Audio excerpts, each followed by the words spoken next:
I think Project Kelvin was a marvellous and is a marvellous infrastructural project.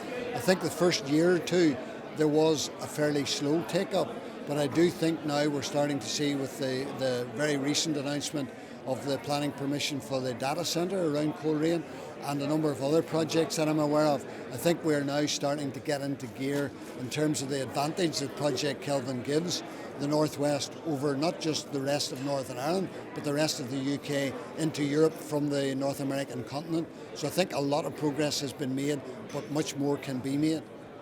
Obviously, infrastructure is of key importance to our members. What's happening with the roads programme in the North West? Well, it's one of mixed blessings, I suppose. I would like to have seen both the A5 and the A6 done and dusted, but in the real world, it's going to be difficult to get in excess of £900 million worth of road project done inside a couple of years, given the budget levels that we have at the moment. And then, of course, we have the whole A5 legal complexity there. It hasn't been set aside completely, but I think the A26 is a good improvement, particularly with all the summer season tourists coming in. The projects that are going to be on board there along the north coast. I think we've seen some development. If we can get more resources, there's a lot more progress does need to be made on the roads infrastructure.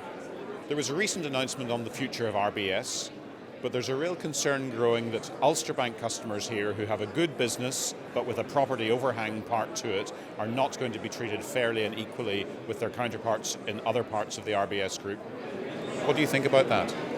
Well, I think not for the first time RBS aren't treating their entire customer base in an equitable way in this instance as they didn't previously.